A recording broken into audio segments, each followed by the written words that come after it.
I'm calling this meeting to order at 7:29 p.m. A minute early, but hey, we're ready. So we'll just get through this meeting as fast as possible. But we'll move to section 2, roll call. Clerk Carter. With 22 members present, simple majority is 12 and 2/3 majority is 15. Beautiful.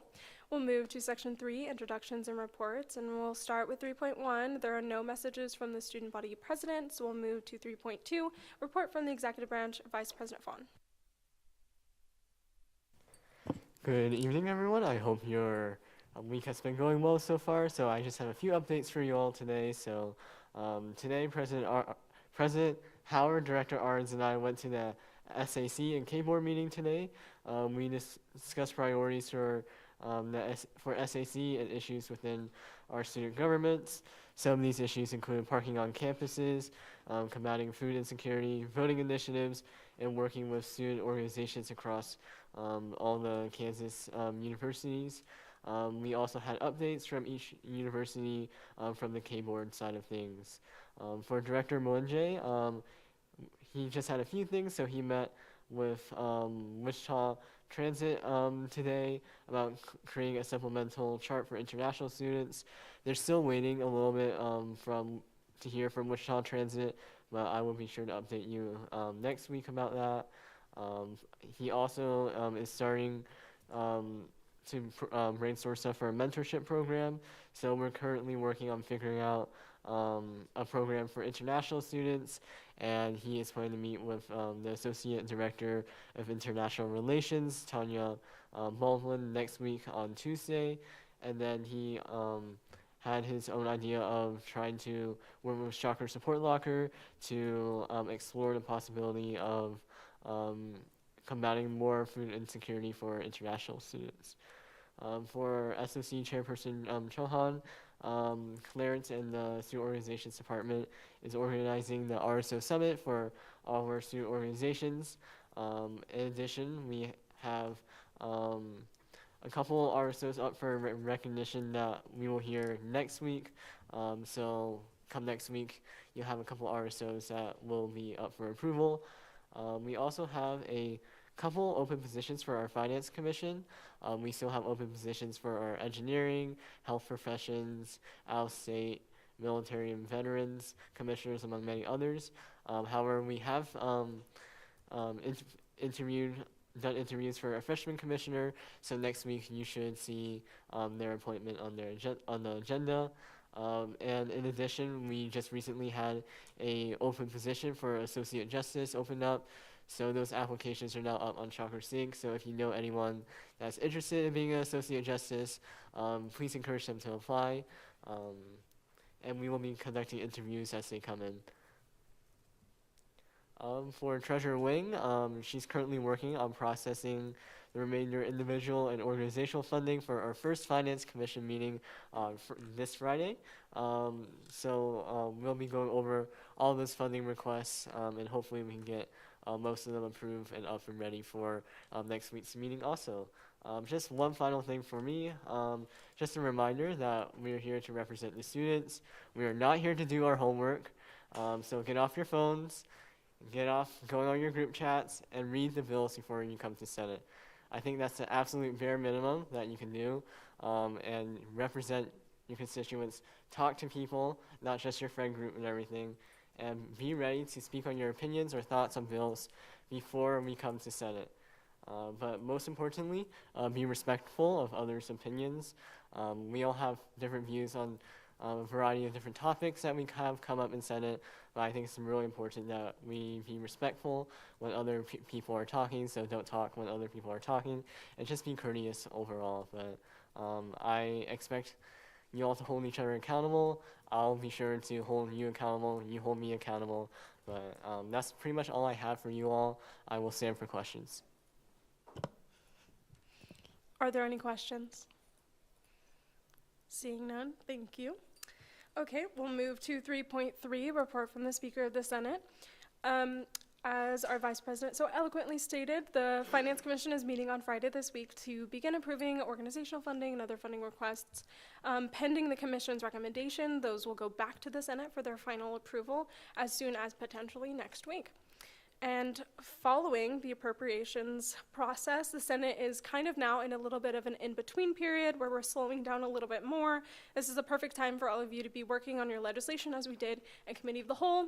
You can also do it in committee, but most importantly, those things aren't going to be done just inside committee. You need to meet with people, do those kinds of things. So there is responsibility for all of you to be doing this outside of the Senate setting. You can't get everything done during this time, as much as I know all of you would love to do that, but it will delay the process of you getting your bills to the floor, and it's just around the time where you need to be getting things on the floor, we need to be getting stuff done, because I don't want us to like fill a lull where then we are like slowing down and then not seeing any progress. But beyond that, we also will be seeing a little bit more of absences, I think, for around the time that we have been seeing. So just a reminder to all of you that you need to fill out a Senate excuse form if you are not participating in both committee and Senate or any other. If we're having Committee of the Whole, you need to send a Senate excuse form to any of that. If we have a required event that you have to go to in your Senate capacity, you need to fill out a Senate excuse form if you're not going. If you don't, that will lead you to potentially 3 or more Senate unexcused absences, and when you hit 3, an MRB, a Membership Review Board case, goes up, and you will be removed from your seat. In past years, they've been a little less I would say a little less pressing on that and more of allowing people to be, have 4 or 5 excuses, like unexcused absences. We're not doing this year. We're not doing that. I want the people that sit in these chairs to be actively participating, and I don't think if you're a senator that never shows up, that you should be guaranteed or allowed to sit in this space. You're not fulfilling your duties. You shouldn't be allowed to be here and call yourself a senator. That's my belief, and that's our bylaws' beliefs. So we're gonna follow them. Yay. So don't get into the area where you have 3 unexcused absences. You just need to fill out a little form. I'm not wild. If you're like, I feel sick an hour before, that's okay. Just fill out a little form. If you're like, I was really sick that whole day and you had to fill one after Senate, that's okay. Fill it out. I'm very amenable to that. But beyond that, the second piece of it, as we're getting legislation, initiatives, and those kinds of things done, I want to remind everyone that legislation is due every Friday at 5 p.m.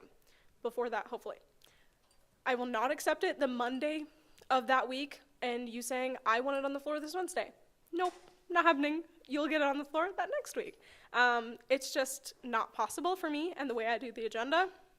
Also, it's simply the rules and has been for the last couple of years. So, legislation, Friday, 5 p.m. I allowed a little leeway for appropriations because of the turnover rate, no longer. So, just a few housekeeping things. Any questions for anything regarding that? Beautiful. Okay, we'll move to 3.4, Clash and Clang. Report from the Government Oversight Chairperson Poppet. Hello, everybody. This past Friday, I did attend the RSO President's meeting and got some feedback on the bill that we are going over tonight. So I do have a couple questions, thoughts, and some amendments to offer on that one.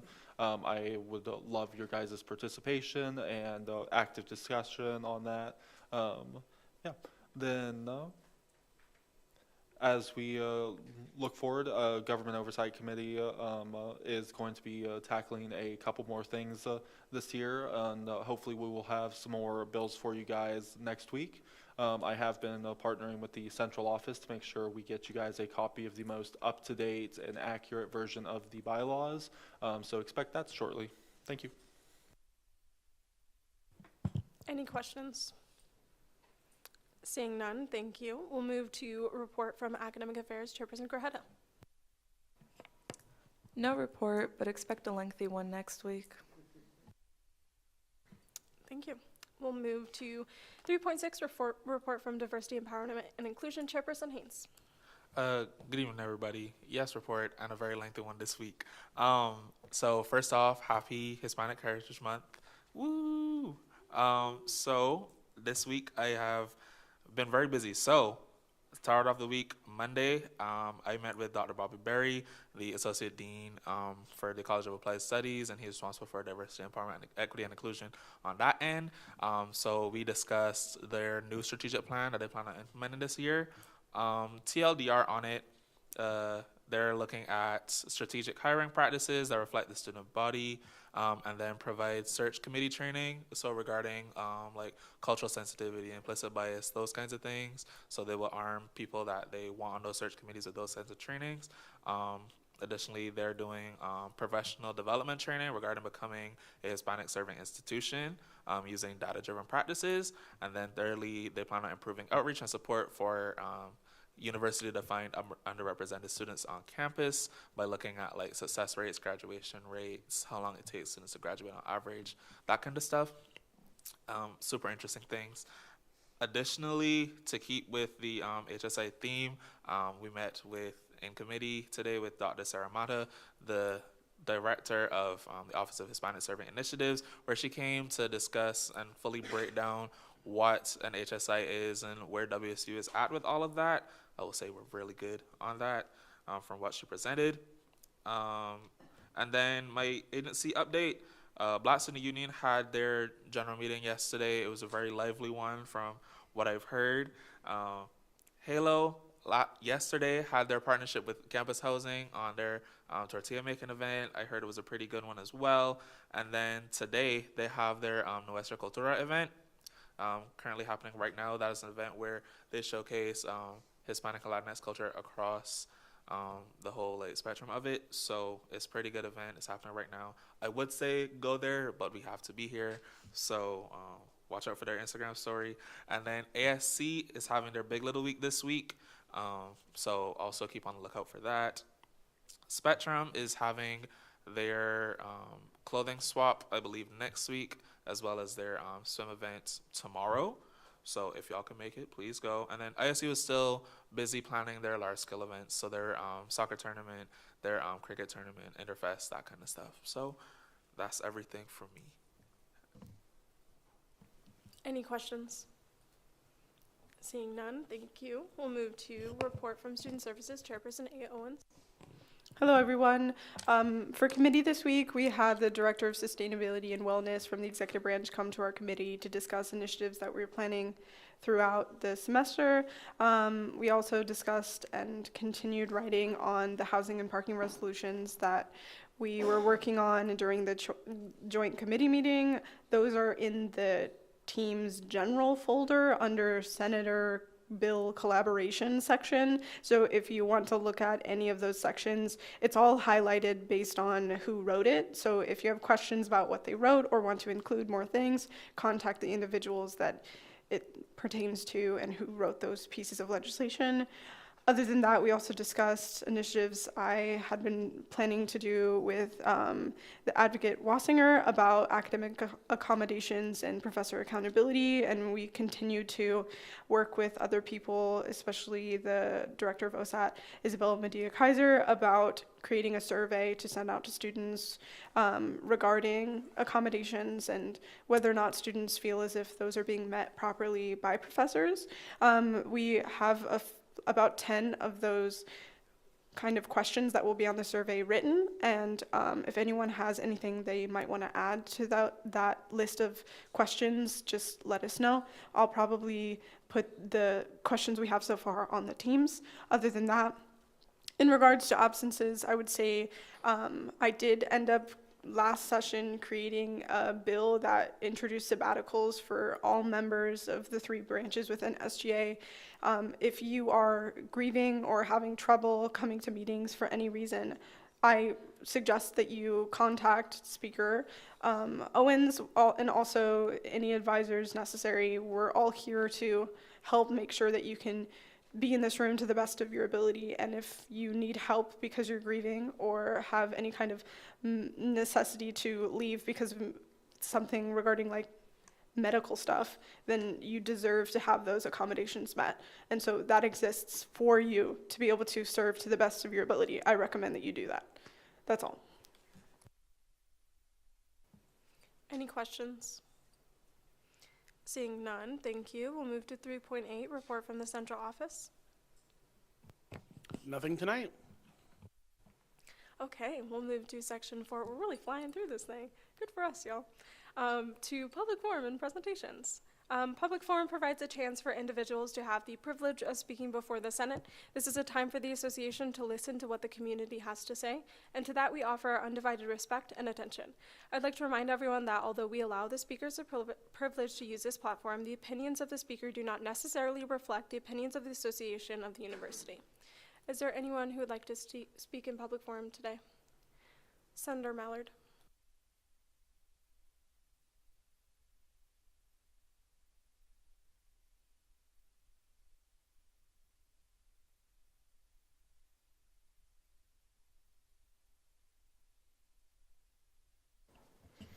Hello, everyone. Let me pull up my thing real quick.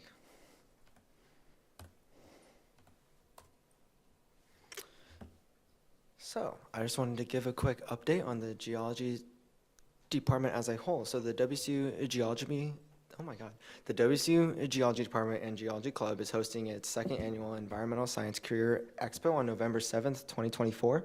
It's going to be at 10 a.m. to 1 p.m. in the Radigan Student Center. So please join us for our Environmental Science and Technology Career Expo. This event presents an incredible opportunity for students to make connections in their field and learn where their degrees can take them. The Student Engagement Advocates Leadership Committee deemed last year's Career Expo an incredible success, and we were honored to receive the Outstanding Engagement Award. We are excited to host this event again and participate at an even higher turnout from students. So why should students participate in this? Students value the chance to explore various career paths and build connections for postgraduate work. It highlights the available job openings, internships, and growth opportunities in the area. Engage with potential candidates that could bring in new skills, as well as connect with other industry professionals. For a quick list of who all is going to be there, we have GSI and Engineering Tech, the Kansas County Commission, the Kansas Department of Health and Environment, the Kansas Department of Transportation, the Kansas Oceanic and Atmospheric Administration, the SCS Engineering, Textron, the United States Geological Survey, and we're working on getting several others. This is not just for geology students. This is also for engineers, biology students, chemistry. Last year we had people in ME, we had aerospace, we had electrical, we had people in the biology department coming, and so just spread the word about this. This is the second annual, and we are hoping to have a lot of turnout and whatnot. But I will stand for questions. Are there any questions? Seeing none, thank you. Okay, this is, wait, before we go, is there anyone else who'd like to speak in public forum? Okay, delightful. Seeing none, we'll move on to section 5, approval of the consent agenda. So before we get into this, there was an error on one of the bills. I have since fixed that, beautiful stuff. And so the version of the document that's exclamation mark, is the final version, and that's what we're referencing when we're talking about approving the consent agenda as such. So we have the minutes, and then we have all of our pro temp legislation being passed with this. So any questions before we get into this? Great, beautiful. Are there any objections to approving the consent agenda as such? Seeing none, it's approved. Yay, now we have our pro temps for all of your committees. And also the minutes approved. Yay! Now we'll move to section 6, consideration of pending business, 6.1. Act on request to approve SB-67-023, Organization Recognition and Advocacy Act. Is the author here and would like to speak? You have the floor.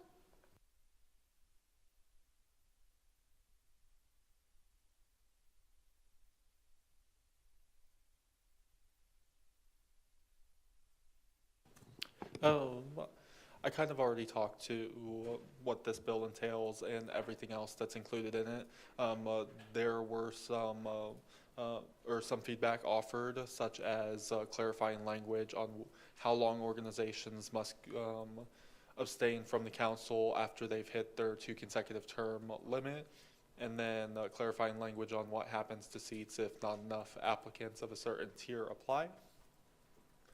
But other than that, the only other real points of concern on this bill was whether or not we wanted to specifically dedicate a seat to graduate students.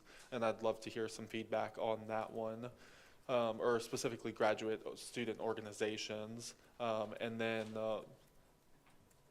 we'll ask for your guys' opinion on an interpretation of a constitutional matter that pertains to this bill. And I'll ask Dr. Fonseca to speak on that at the relevant time, but yeah.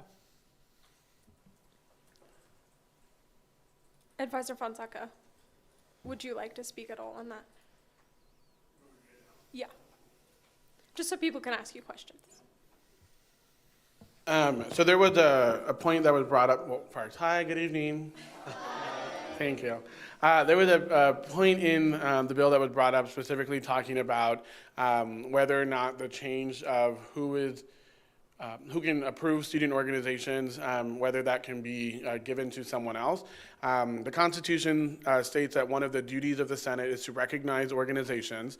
In conversations that I've had with the chair so far, the language that I interpret it, and even so in other examples when I think about the way that the Constitution also says that the Senate is responsible for the allocation of SGA funding and the approval of student fee monies. It doesn't say the process in which those things happen in the Constitution. The statute that governs student fees and the statutes that govern student organizations, and mind you, the student fees is just an example of why I made this interpretation. The statute that governs student fees says and lays out the entire process of how the recommendation comes to Senate and the approval process, et cetera. The same thing happens in the process in the statute that governs student organizations that lays out the process in which we currently approve currently the Senate approves student organizations. So right now it's my belief that how I would interpret the language, that a constitutional amendment doesn't have to happen in order to redirect or to authorize another party to actually approve the organizations, mainly because the Senate has already established a process, they've already established a policy, they've already established a statute that governs that process, and just redirecting that process or that statute to me follows in line with what the Constitution says of recognizing organizations. You have the authority to recognize them, and here is a process to do so, and ultimately who does that, I think is granted in the Senate's authority to delegate to someone if they decide to do that as well. So that's currently the guidance and advice that I'll provide to you on that. If you have any questions, I'm happy to specifically answer about that section. Thank you. Are there any questions for either people? Yeah. Senator Mallard. Yeah, so I know the point that was brought up about the graduate seat, and you mentioned that the seats are currently based off a tier system. So so based off the rules, would you not say that technically if there was a graduate RSO they fell under a tier, that would fall, like they would be allowed to go? Or are you wanting to potentially just change that entire process and see about, instead of it being like the tier, it would be we have someone from like underserved, we have someone from like veterans, we have someone from each college? Or do you know what I'm saying? So the current process was amended by the Government Oversight Committee to include 22 seats. One of them would be reserved for the director of student organizations. The other 21 of them would be proportionally distributed based off of the number of RSOs in each tier. So if Tier 1 organizations accounted for 10% of our RSOs, then they would get 10% of the seats on this council. There is no specific language in the bill that says a organization of this classification is guaranteed a seat. So for a graduate student organization, let's say they were a Tier 2, they could apply for a Tier 2 seat, and that's how they would do it, versus the request that came in was for a specific allocation that said one of these seats has to go to a graduate student agency.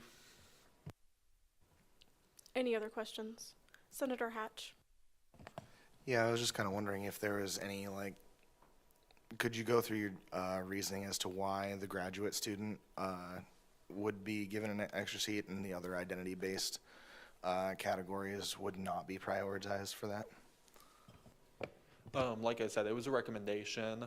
Under the current language, there is not any language that specifically allocates seats to identity-based organizations, but it was a request that was put in, and I just wanted some feedback from you as the Senate about whether or not you thought it was appropriate to change the language on that. I also have a question, and then I'll get to you, Senator Pizzini. Earlier we discussed, I guess, terms for organizations on this council. Can you explain the decision-making process on allowing organizations to serve a max of 2 terms consecutively and then not allowing them to serve for an additional 3rd term that following year, and needing a kind of break in between that, and why that was a decision made? Yes, I can speak to that. We set it up as a we set it up so that organizations can only serve 2 consecutive terms to kind of encourage organizational rotation on this council. There was a fear that we would only have a select number of organizations who would monopolize space on the council. So we wanted to provide an opportunity for new organizations to come in and provide some new feedback on the RSO process outside of what had been provided by previous councils. Any other questions? Senator Pizzini. So my question, and not so much a question, but my opinion on the graduate organizations in Section 5, Senator, it does. if I can have you keep your thoughts in the debate period. Okay. So please, if you can, phrase it in a question. Okay. I'm wondering, why would it be appropriate to have something that states graduate when on Section 5 it already says all recognized student organizations? So the concern that was expressed by the president of the Graduate Student Council was that the vast majority of our RSOs are undergraduate based, and they just wanted a mechanism to ensure that graduate voices would be included in this council. Are there any other questions? Senator Stinnett. So I'm sitting here looking at the bill, and in Chapter 2, the association's cabinet, Section 4 is missing. I was wondering if there's like any purpose for that, if that was just more of a mistake.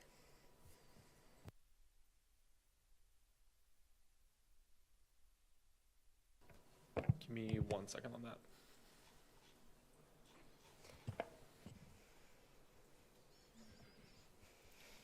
Senator Stinnett. My apologies, Section 5.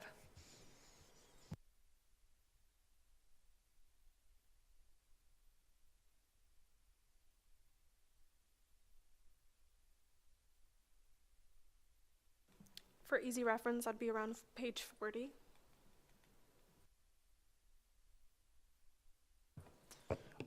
Last year, we took some cabinet positions out, and apparently it did not get renumbered. Also, that's a clerical error as well that will just be changed, or alternatively, sometimes some sections aren't in there if they aren't being amended or changed, but that's usually a bylaw thing. Any other questions? Okay, seeing none, thank you so much. This leads us into the debate period, as this is the final read of this bill. Is there anyone who would like to speak during this time? Senator Lewis. I'd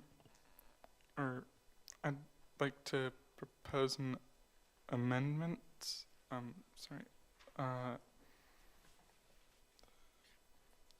On Section 10 of Chapter 2, I believe it was,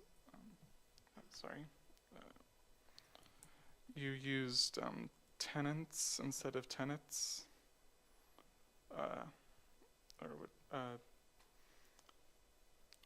Section, whatever, 10 or 11 of section 10.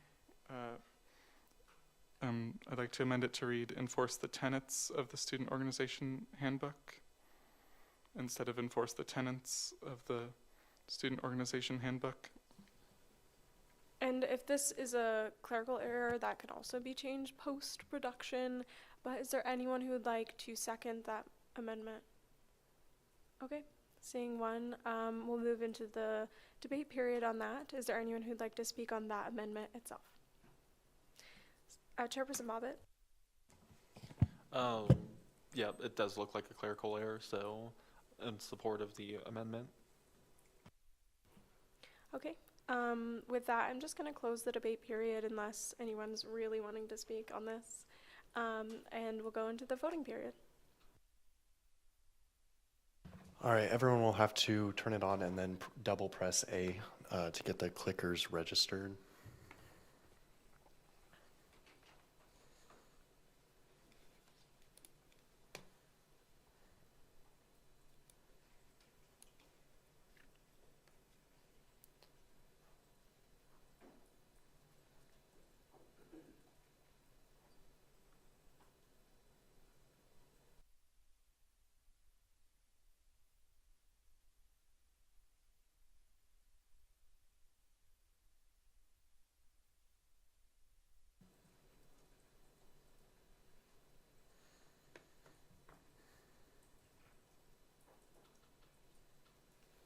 And then I also wanted to say the attendance count for roll call was incorrect with 25 members present. Simple majority is 14 and 2/3 is 17.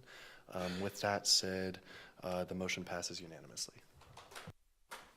Great. That brings us back into the debate period on this legislation post that.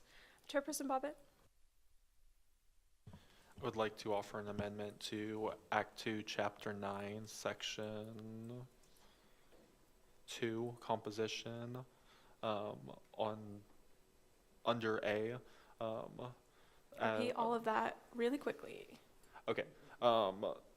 Act 2, Chapter 9, Section 2, Composition, and then it's currently subpoint 3, and then there's an A. I would like to add a B with the language stating, should the number of applicants for each tier fall below the allocated number of seats, the remaining seats shall be filled by an organization of another tier at the discretion of the president of the association.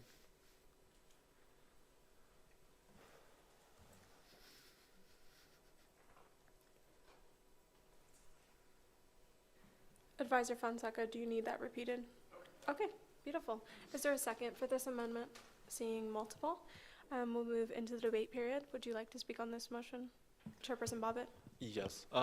There was some concern from the RSOs at the meeting of what happens if not enough organizations of a certain tier apply. So this just allows a little bit of flexibility. As a base criteria, those seats would be reserved for their tier proportionally, but should not enough applicants or not enough applications be offered to fill those seats, it allows the president to appoint organizations that are outside of that tier classification to fill those seats. Is there anyone else who would like to speak on this amendment? Seeing none, I'll close the debate period and we'll move to voting. Voting is now open.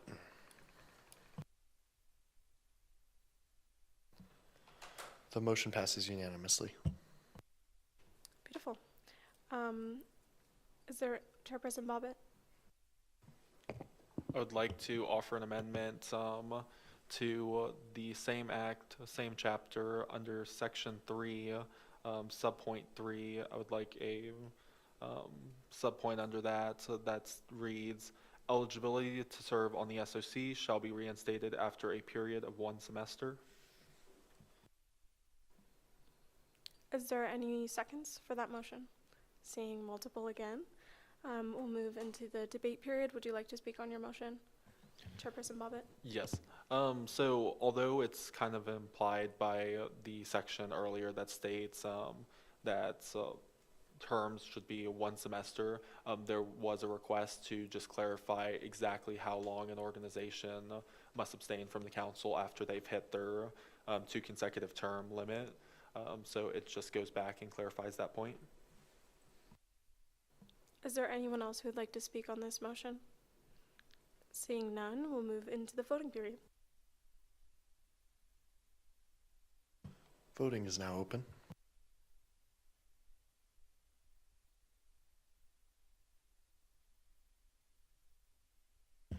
With 24 yes and 1 abstention, the motion passes. Wonderful. And back to, let me see your placard. No, that's fine. Senator Circle. Completely unrelated, but I've been just waiting for an opportunity not to bother anybody, but I've had a personal emergency come up. Would I be able to leave without any problems? Of course you can. Of course you can. And just for reference, if you ever just need to leave, just leave. I'm not your teacher or anything. You're an adult. Please just leave. Do what you have to. Protect your peace. The whole thing. Anyway, back to the debate period. Senator Island. Would Chairperson Bobbitt be open to a question? I'll allow it. Can you clarify some of the language surrounding what the tier system exactly looks like and what the eligibility for certain tiers is in this instance? Yes, so the tier system goes back to the reclassification of appropriations that we did last year. As part of that process, like the changes we implemented, every organization is to self-identify a tier. And those 3 tiers are Tier 1, Tier 2, and Tier 3. Tier 1 organizations are organizations that just hold monthly meetings for their members and stuff like that. Tier 2 organizations hold meetings and on-campus events. And then Tier 3 organizations are organizations that do all of the above and attend competitions or conferences. So kind of the breakdown of that is a lot of your bigger organizations on campus appear as Tier 3 organizations. Your mid-sized are kind of the Tier 2, and then your smallest organizations are Tier 1. Okay. I also have something for the debate period. I would like to amend, okay, let's see what chapter we're in. Chapter 9, Section 1, Section 3, and strike out the 3rd section and the new A amendment completely. Is there anyone who will do a second for that? Seeing one, thank you. I will speak on that. So, right now within this bill as it sits now, we have around 250 organizations that are required to attend SOC meetings. Around 50 of them actually attend, and those are required meetings. Of those, because this bill itself would change this to be an application basis, you have around 25 that would actually attend or be willing to apply to sit on this council. Because it's no longer required, it would be on a, organizations actually want to. So I had this discussion with Chairperson Bobbitt today earlier about concerns about the term limit as, let's see, of course we have 21 seats, 21 organizations that really want to apply, really want to go, and really serve on SOC to serve their organizations. With the 2 consecutive term limits, it would be, let's say, next year, fall and spring. Following that next fall, they would not be able to serve, and that would leave us 21 organizations that can no longer serve on this council. We'd have to find 21 more organizations that are actually willing to serve on this council. So it was a concern of mine that, one, this limits the ability for organizations that really want to be a part of this process, the ability to do so simply because they've done it before. I'm not under the impression that having an experienced group of organizations is a bad thing. More than that, I think it's delightful to have people who actually want to go and actually show up. Moreover, I understand the concerns and desire to want organizations to diversify, to have so many more other organizations apply each year. But being realistic, I simply don't see a world where we live in where 21 new organizations each year are going to apply.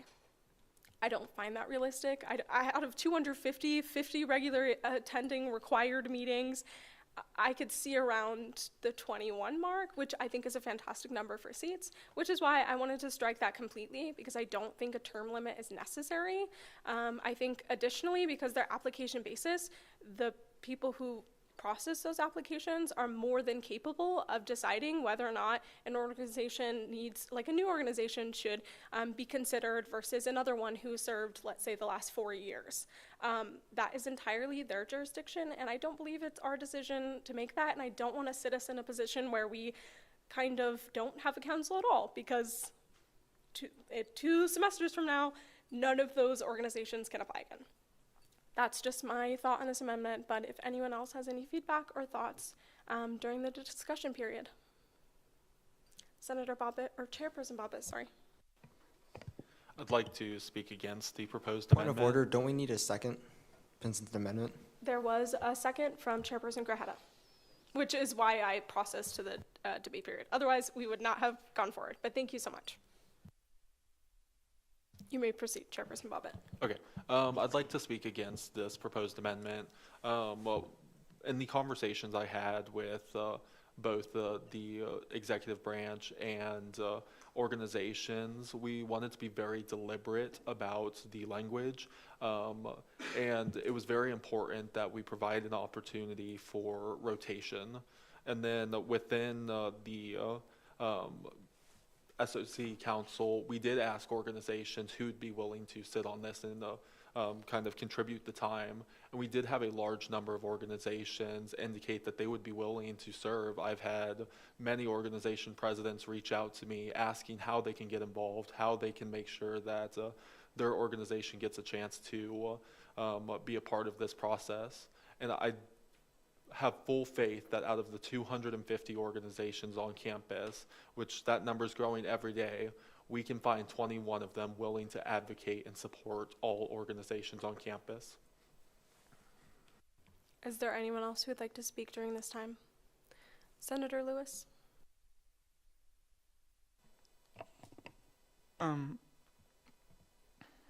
I'd like to speak against this amendment. I believe it is a good idea to ensure that the council will never be empty, but I believe an amendment to instead suspend the consecutive term limits if the seats go uncontested or are uncontested by organizations who have not served the 2 terms. I believe such an amendment would be, or would meet both of your desires. Is there anyone else who would like to speak during this time? Senator Hatch? I also agree with Senator Lewis. I think that there should be like a middle ground solution to this problem. Those of us that have been here for a couple of years know how hard it is to kind of keep membership going in Senate at times. It can be really gung-ho at the beginning of the semester, at the beginning of the year. People want to come in, people want to participate. And as school years go along, that kind of energy tends to drift away from college students. I think it'd be a good idea to allow for rotation when that is wanted, but to not restrict the council to not be full, basically. Is there anyone else who'd like to speak? Senator Mallard? One, I just wanted to apologize for the point of order first. That was my fault. But I also just wanted to also speak in negation. I think I completely understand, and I do agree to a degree of what you said about, and also like what Hatch said, how there's a problem of trying to get people to stay. But I do hope that because we have over 200, that we would be able to fill those up and allow new people. And I do agree. I do hope that if this passes, or if it doesn't, that we might do an amendment instead to state that if none of the seats are filled up, that someone from the last year could potentially do it if they were to apply. Chairperson Haynes. Yeah, I'm speaking in negation. I know like 80 different people did it already, but I will say from what I gathered here from reading the entire like thing, my interpretation that this is a group of like leaders to lead or to represent these RSOs, and I think a healthy rotation in leadership is always good, not only because it keeps things fresh, but also it prevents, like Chairperson Bobbitt was saying earlier, it prevents that like that hardcore tier of say 21 organizations that wants to do this thing real bad, and they're not gonna remove each other, right? Why would they? So that's kind of thing. Also leaving room open for a more optimistic approach. If this approach does not work, we can always work back. I feel like it's best for us to give these organizations at least the opportunity for some change or some turnaround to happen. And then if it doesn't work, well, we gave y'all the chance. Now we take that chance away, as opposed to not giving them the chance at all. So that's where I'm coming from with it. I'll also speak really quickly. I completely understand everyone's viewpoint on it. If we don't like this, that's perfectly fine. That's it'll fail. That's beautiful. Love it. We'll go back to what it was originally. But this was just brought about feeling as if just a potential worry that there would be an empty council, or that we would really lack participation within this. I know in my 4 years here, there has been a lot of reluctancy to even attend these SOC meetings. And with our 250 organizations, which sounds like a lot, 200 of them do not attend regularly, even though they're required to, which is why I thought it was important when we're having an application-based system that already limits these organizations based on tier system, and also limits the ability based on who actually wants to go. So, because it's not required, so to be application-based for all 3 tiers, I was just particularly worried that we would sit, let's say it was instated this year, and next semester, and then next fall comes around and we have 10 applications or anything like that. And of course, that would be up to the discretion of the president to fill those seats. But if y'all are completely amenable to and really, really want these consecutive terms, I'm more than happy to have that.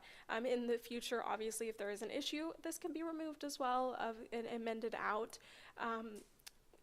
Through another piece of legislation. But it's just an idea, a potential concern that I had of, I've had a lot of experience with talking to organizations, and even organizations through the Finance Commission, those kinds of things, of organizations not technically showing up when they need to. Now, that's not to say that organizations don't show up when they want to. They absolutely do. I find it fantastic.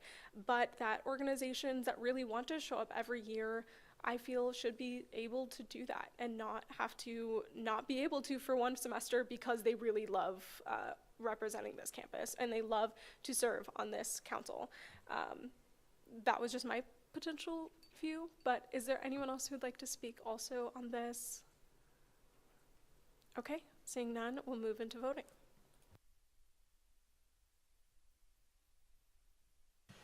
Voting is now open.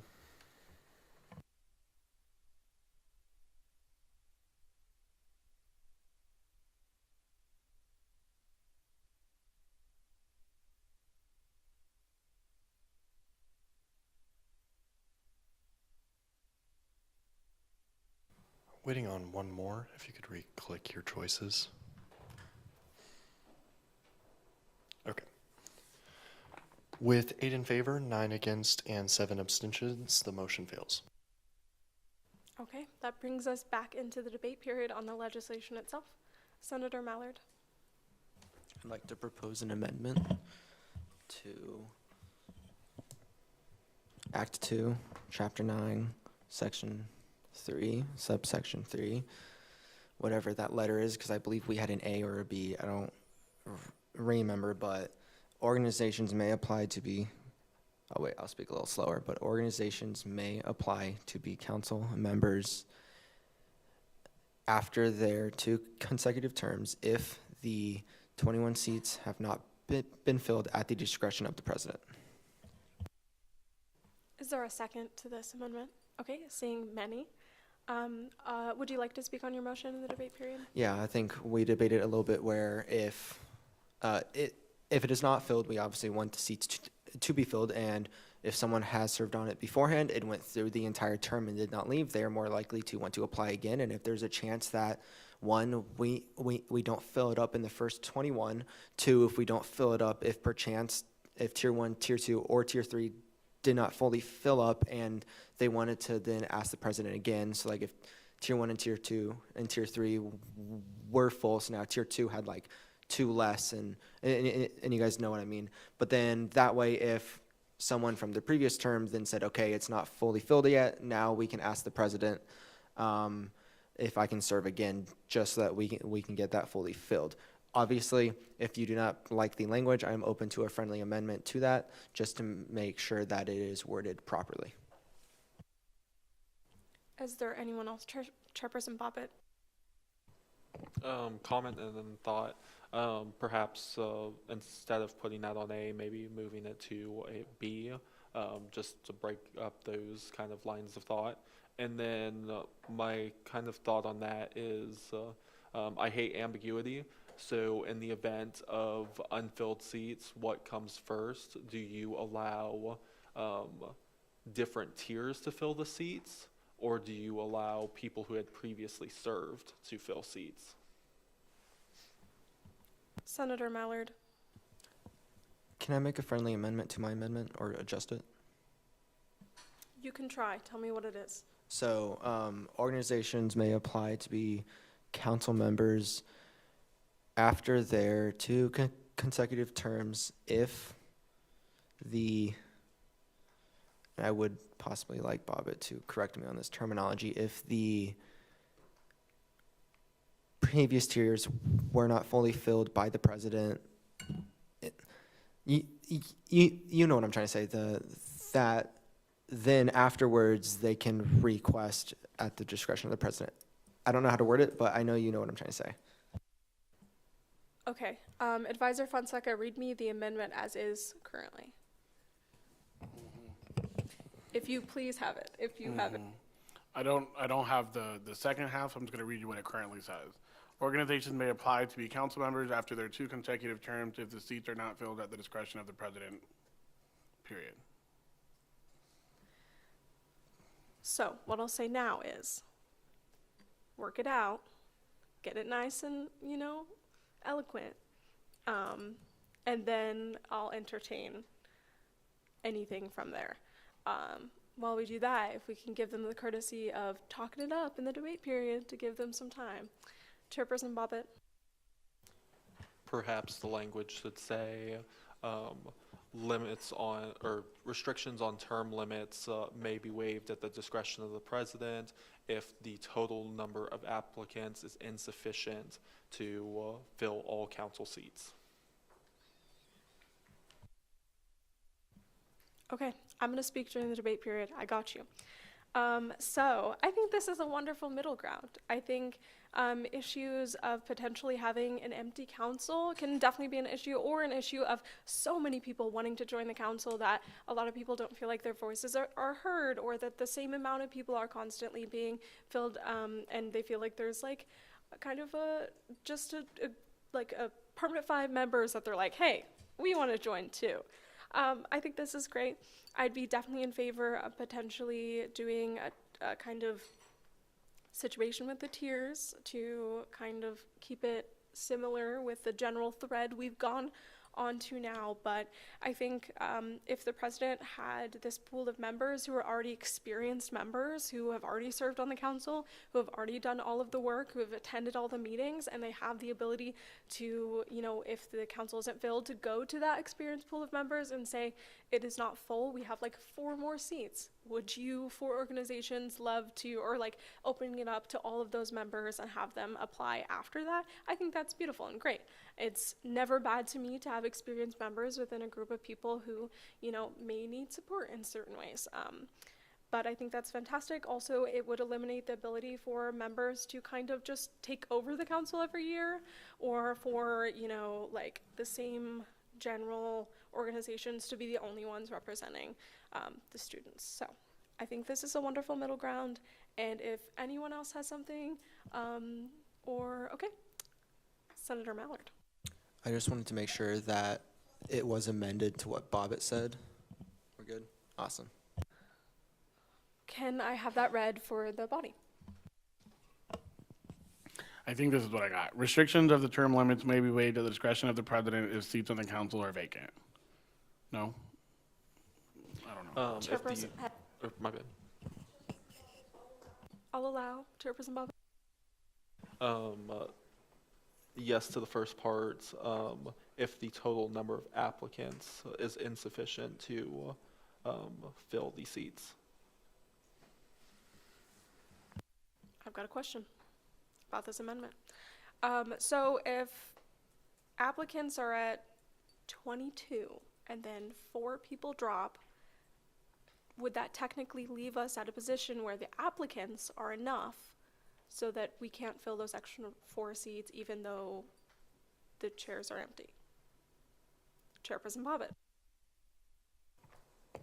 Empty seats equal new applicants? Okay.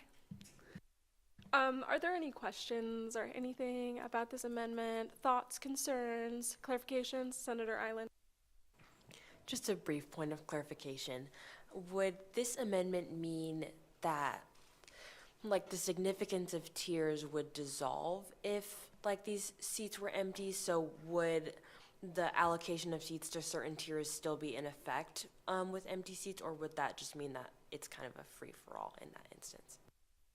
From my understanding, correct me if I'm wrong, pending the, let's say there's 20 seats, we need 1 more, pending that, any of the applicants from that last year will be allowed to apply, and tiers would not be considered in that case under the discretion of the president. Okay, Chairperson Bobbitt, can you give us some clarity on that? My understanding is the language kind of stacks. You go down the list of requirements, and the first one is there a Tier 3 organization to fill a Tier 3's position? If the answer to that is no, is there an applicant to fill the Tier 3 position? Answer is no, then it would go, is there a prior council member who is willing to fill that Tier 3 position? As you go down the process, priority should be given to a Tier 3 for the Tier 3 position, but it is not, like, if no one else is applying, then tiers don't matter. Gabe, I need you to read that one more time. Restriction of the term limits may be waived at the discretion of the president if the total number of applicants are insufficient to fill the council. So, Chairperson Bobbitt, love your explanation. Language does not clarify tier systems. Additionally, so it does not clarify. Do you have something? Yeah, I was going to say, I think the thing to throw in is the amendment before that did talk about the ability of, if there's no tiers, then it jumps out. So I think one above fixes below, because the below language doesn't say that, but the language above that you just passed in maybe an amendment or 2 ago does say that. But I think you were, I'm sorry to interrupt, you were almost there. That's okay. Yep. I was going to say, we're missing our little A moment here that we passed earlier, but once again, we do not have the ability to decide how the president decides this because in that language, it doesn't specify specifically. I think this language clarifies that this should be how it's done or that it's a recommendation for it to be done, but as it sits now, it does not have specificity that it is exactly the way it must be done. Which we all elect the president. I'm sure we can trust them. I think. We trust you, President Howard. But any other questions, thoughts, concerns, debate on this piece this amendment itself? Okay, seeing none, we'll move into the voting period for the amendment, not the bill itself. Voting is now open.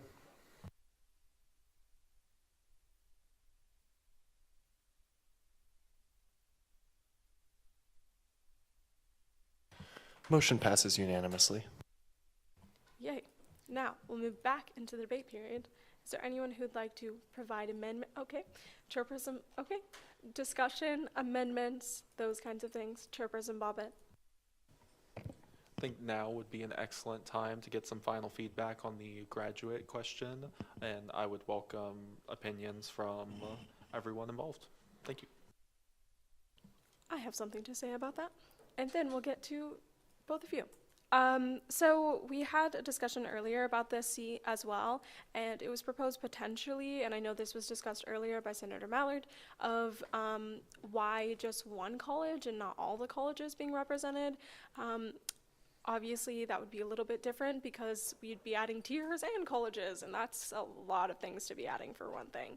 But personally, I think if graduate organizations like the Psychology Graduate Organization or any other would love to apply for the seat, I think that's fantastic.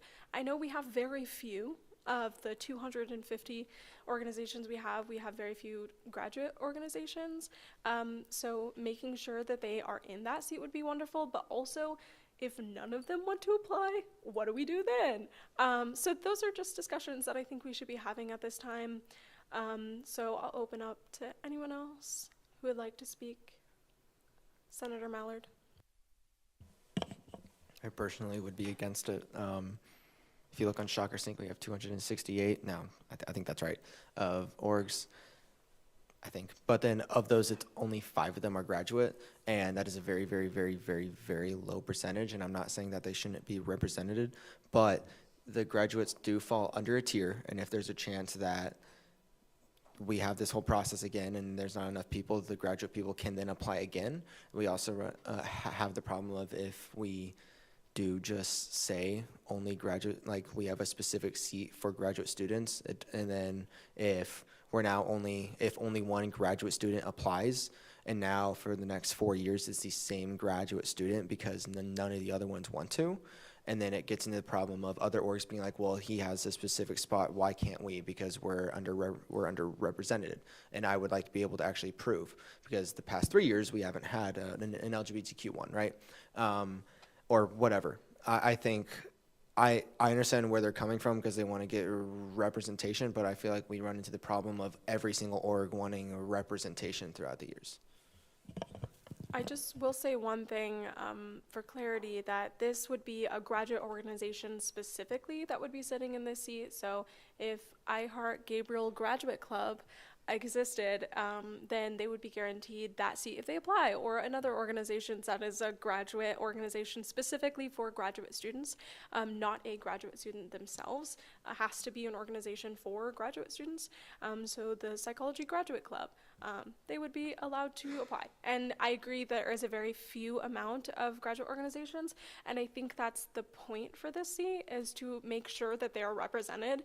I know that if a pool of people in one graduate organization or 2 or 3 or all 5, applied, but none of them are guaranteed the seat, the point is to make sure that smaller, because the graduate school is much smaller. They have way less organizations, and all the organizations are predominantly for undergrad students. So I think that's the point. This is not me speaking in favor or against, but just some clarifications on the seat itself. If people don't want the seat, that's fine. If people do, that's great. But I would love to hear from people who haven't spoken yet. Or okay. Yeah, Senator Murphy. So I have a question. I'm not sure who to ask it to. I think it may be Chairperson Bobbitt. Do you know at least like a rough percentage of the existing RSOs that would fall under the Tier 1 system? Because if, as Senator Mallard mentioned, only about 5 of them are specifically for graduate students, how many other Tier 1 organizations would there be? I will allow was like, It- I don't know who to ask the question to. That's but okay. yeah. It's just a point of information. Advisor Fonseca, if you'll gather that and just chirp in whenever you have an answer, we'll get you that. Anyone else? Chairperson Haynes. Yeah, I'm just gonna say that I'm against having the seat, not because I don't think they should be represented, but because we've then created a group, like we've just created like another group kind of, and then so cool, the graduate student groups get one, and what about our like career and applied learning based organizations? Do they get one? Do our fraternities and sororities get one? Do our recreational sports clubs get one? Then we're just creating Senate 2.0, but with RSOs. And I don't think that's the aim of this group from my interpretation. So I'm against it on like that basis. However, I do believe that they should apply. If y'all are watching, yeah, I'm talking to y'all. Go apply, do the thing, but I don't think y'all should have that seat. Yeah. Senator Stinnett. I'm going to have to agree with Chairperson Haynes and Senator Mallard. I feel like if we get to the point to where we're having all these identity-based organizations, we're going to have way too many of them. We're not even going to have enough seats to allow all of these people to actually have their organizations. And also, we are leaving this up to the discretion of the president. So I feel like it should be up to the president to see that, okay, these people need to be represented, and we leave it up to their discretion. Senator Miller. I'd just like to comment that one of the major reasons why I started running for office or considering running for office is because a lot of student organizations don't feel very represented or anyway feeling that they could really have SGA kind of react to what their issues are. It feels like a more not great relationship. I actually, when I heard Senate 2.0, I was like, wait, hold a second. If it was like a separate house or like something that kind of worked with SGA, I would actually not be fully against something like that.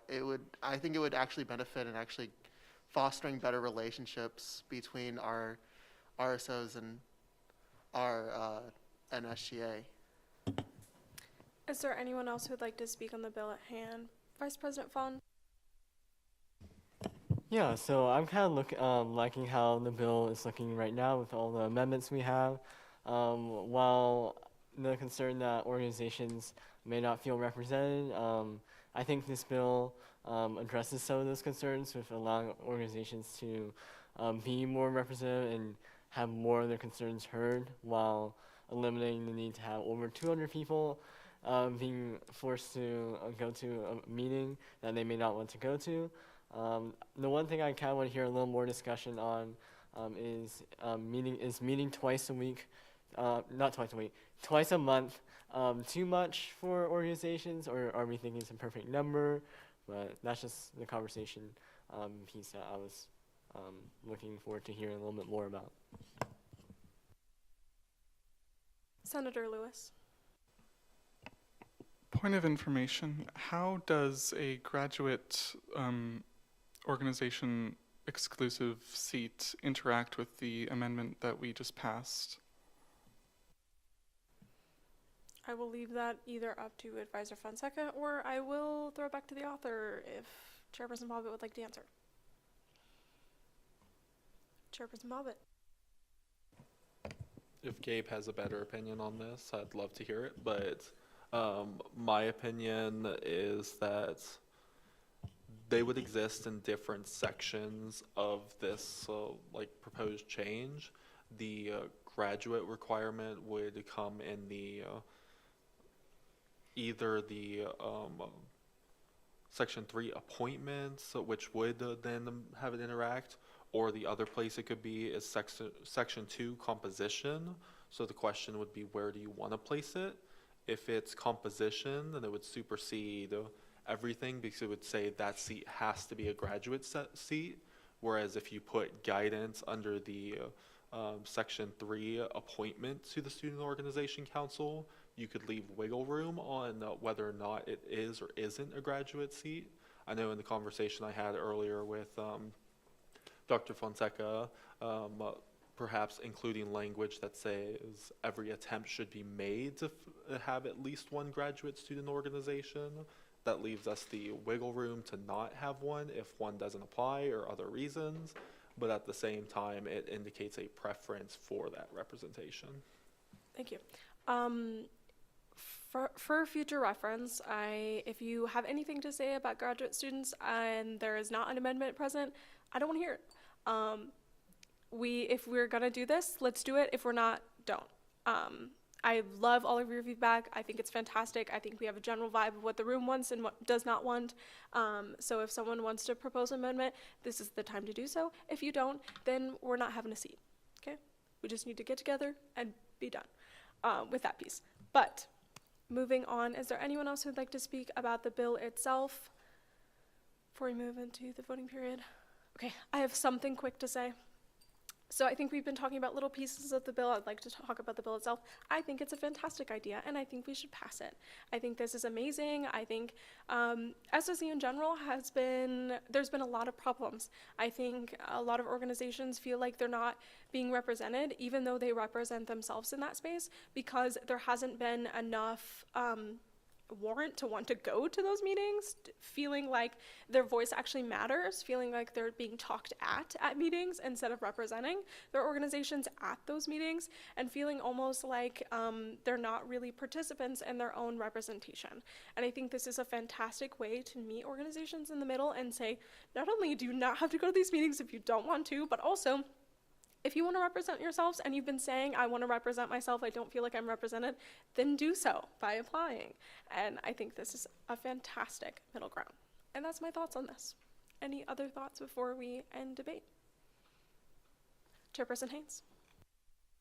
Yeah, as I guess an RSO president, I am in favor of this. It provides a different structure that's less, I guess that would be more representative of RSOs and less time consuming on us as like presidents, because what used to happen is we would have to gather in like the CAC theater or something and have them talk at us for about 2-3 hours and go home, you know, because really it was come to these things or else. So now given that option to attend these meetings and represent yourself, it kind of takes that load off of us, because at the end of the day, we still have to run our organizations and still do life and be students and all that stuff. So I'm in favor of it. Before we continue, is there an answer about the question from Senator Murphy? Fantastic. No, but I have a question to the question. Tiers are an appropriations thing, so it's hard to define what 250 organizations would fit under, having not applied for appropriations. If we're just concerned about it from the appropriation standpoint, of the 62 groups that applied, 13 of them were Tier 1, 21 were Tier 2, and 28 were Tier 3. It would be, at this point, almost impossible to figure it out for 250 groups which one they would fit under, because tiers are only from an appropriation standpoint. So hopefully, the question, I guess, would be, if you're wanting it from all student organizations, I do not have that answer for you tonight. Okay, wonderful. Also, I have a question. About the tiers itself, the category for those tiers, are those also, this is for you, Advisor Fonseca, are those also similar and parallel to the ones used for Finance Commission?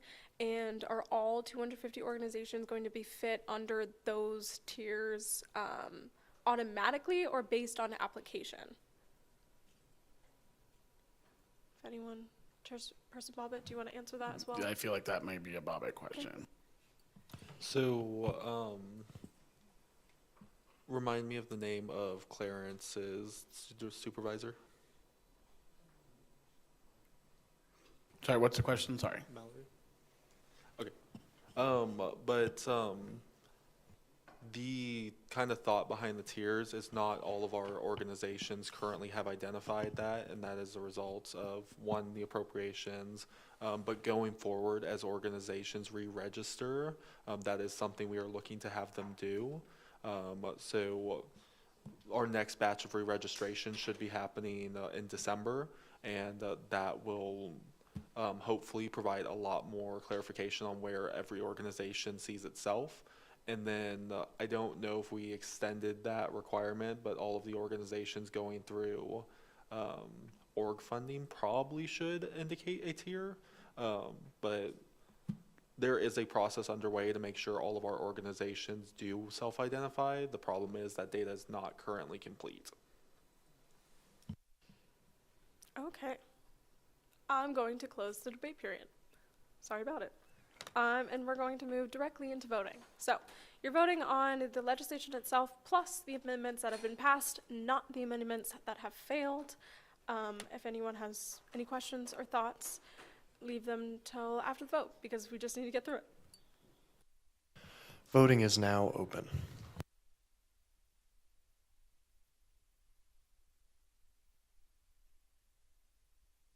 With 24 yes and 1 abstention, the motion passes.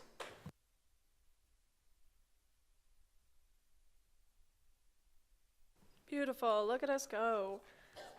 So let me scroll all the way up on this 50-page document. Sorry. But if you have any questions or thoughts about this process, specifically on this bill, how it's going to be enacted, anything like that, or questions on the tier system or anything, direct them to Chairperson Bobbitt and talk to them either after the meeting or schedule a meeting or, or email them, you know. But with that and nothing else, we'll move to Section 8, adjournment. I adjourn this meeting at 8:45 p.m.